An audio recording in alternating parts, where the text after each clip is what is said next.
Et Monsieur Savary. Parce que le projet territorial de santé mentale, c'est bien sur le papier, mais est-ce que derrière, on va, dans votre idée, c'est complémentaire du projet de santé, donc du projet territorial de santé physique ou somatique, quoi. Ouais. Alors pourquoi on dit ceci ? Parce que on repasse pas l'usager, on commence à le mettre en silo, donc on continue le silo. Et le problème qu'on rencontre, c'est que la mise en réseau qu'on cherche, c'est pas le silo. Donc j'ai l'impression que, d'autre part, l'articulation entre GHT et la sectorisation des établissements publics de santé mentale qui existaient est quand même relativement complexe. Moi, j'ai du mal encore à discerner. Voyez-vous, je fais partie de...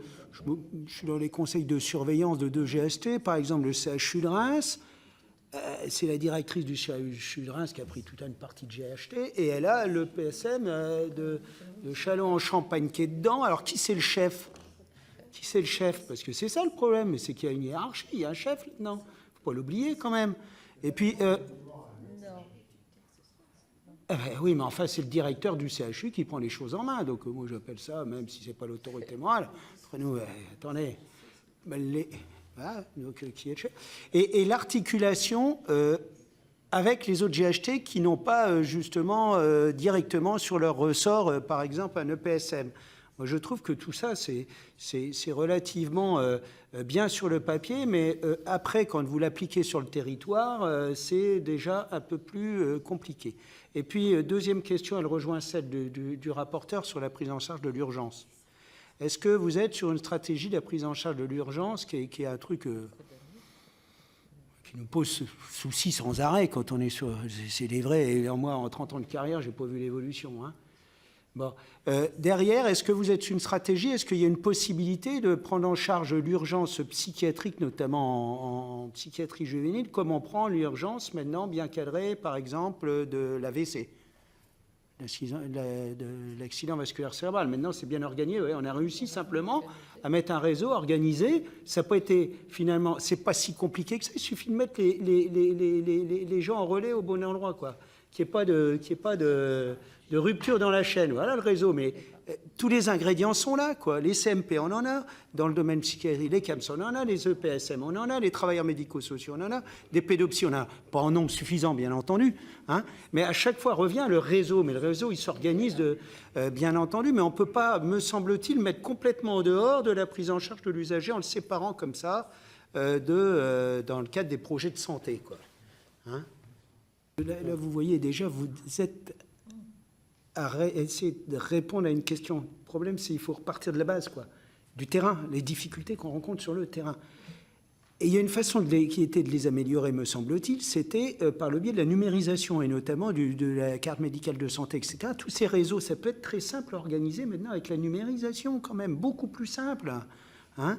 Et on voit bien qu'on a pris un certain retard dans ce domaine-là. Parce que le b.a.-ba, c'est comme toute la numérisation de la société, il faut déjà qu'il y ait la fibre et puis le très haut débit qui arrive chez chacun. Ah, on est en retard, on est en train de faire ça. Hein, c'est pas la peine. Il faut déjà... le minimum, c'est d'avoir le dossier, parce que là-dessus, vous pouvez organiser votre réseau avec la numérisation, parce que le problème il faut rompre ces barrières de temps, d'horaire, etc., parce que vous dites bien, les équipes, c'est 7 personnes, on n'y arrivera jamais, de toute façon, il n'y a pas de pédopsie suffisant, etc. Donc, avec les moyens du bord, des maigres moyens financiers, notre modèle social, n'oublions pas, il a crédit, avec des praticiens qu'on n'a pas suffisamment formés, on en manque de pédopsie, de généralistes, de tout. Ah. Avec des choses organisées, mais avec des moyens toujours délicats, parce que les services de PMI, de médico-social, en tant que président de département, on sait bien les difficultés, etc. Donc après, c'est une organisation fonctionnelle. Voilà, tout le monde est plein de bonne volonté, et la numérisation doit nous permettre justement d'articuler tout ça. Donc le b.a.-ba, il passe par là, et notamment avec le dossier personnalisé, etc., qui permet de mettre la bonne personne au bon endroit et au bon moment, surtout. Hein. On en est encore au certificat de placement d'office, placement volontaire. Quand vous êtes sur le terrain, la chaîne n'est pas simple, quoi. Alors qu'elle pourrait être très simple maintenant avec les moyens dont on dispose numériques si on avait mis un système. Donc c'est là-dessus qu'il faut essayer, me semble-t-il, de moderniser, où on a du retard. Parce que les réseaux, etc., c'est bien, mais on fait que du schéma. Le schéma de projet territorial de santé mentale, les schémas de ça, le schéma, nous on fait les schémas des personnes âgées, des personnes handicapées. On cloisonne, passer l'âge, elle n'est plus handicapée, ah non, elle est âgée. Il faut qu'on aille. Le problème des enfants, passer l'âge, c'est 16, c'est 18, là, ils sont adultes. Ah, rupture de parcours. On arrête, on remet là, me semble-t-il. Je pense que l'avenir, c'est de remettre plus âgés au centre du dispositif et voir comment la société s'organise pour lui amener la meilleure réponse, quel que soit son statut. Voilà, c'est là où c'est très bien tout ce que vous faites, mais je pense que c'est une vision un peu trop encore venant d'en haut. Je pense qu'il serait mieux de laisser la liberté sur les territoires, donc aux ARS peut-être, de faire remonter chacun leur projet pour articuler en fonction de l'existant, etc. Me semble-t-il, quoi. C'est exactement. Parce que c'est l'ambition. Hein, les FIR, c'est très bien, les FIR, on les connaît, les FIR. Sauf que quand vous êtes dans les établissements, vous discutez de projets régionaux, ces crédits-là viennent abonder des contrats, souvent des CPEM, d'objectifs et de moyens, ou bien un objectif. Sauf que l'objectif, on le fixe en début d'année, et les moyens, ils arrivent en fin d'année. Et ils arrivent, mais en fin d'année. Et tout ce décalage fait que, finalement, on n'a pas les moyens de ces objectifs, quoi. Voilà, donc il faudrait réinverser parfois les dispositifs. Excusez-moi, je vous donne du vécu, quoi.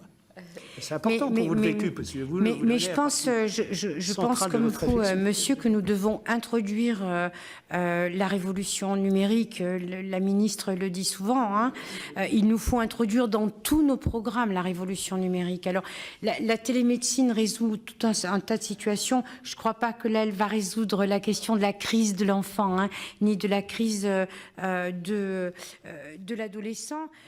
Répondre à tout ça, madame. Comme vous le constatez vous-même, il y a en France de très nombreuses structures et nous avons cette historicité du secteur.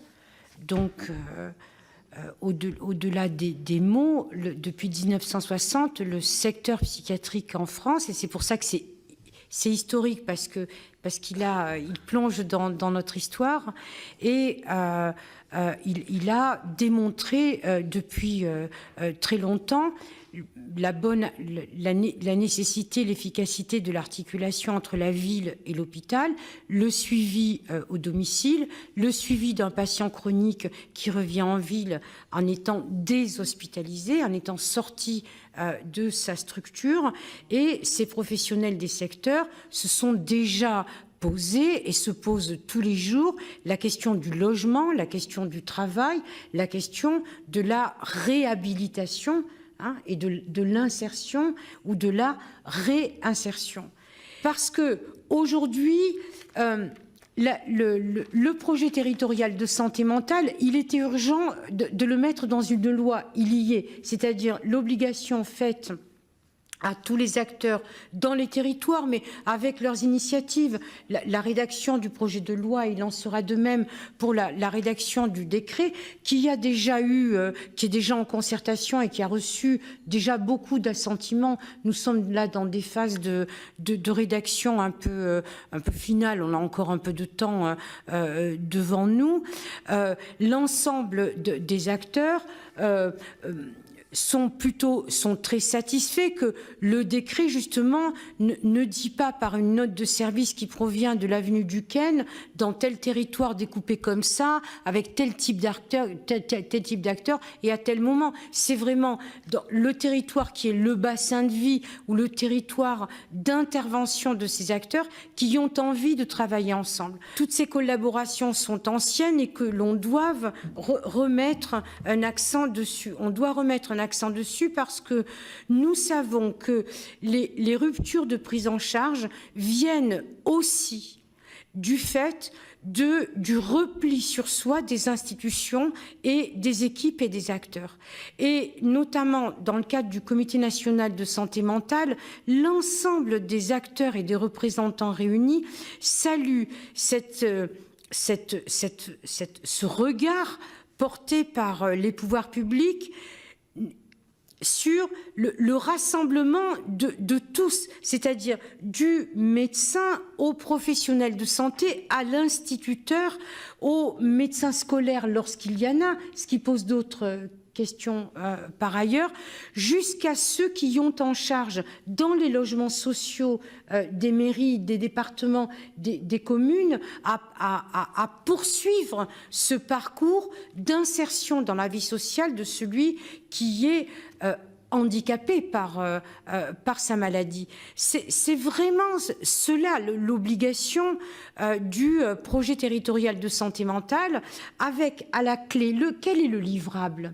Le livrable, c'est le panier de soins et le panier de prise en charge. Excusez-moi. Ce que nous sommes en train de travailler. Très brève interruption.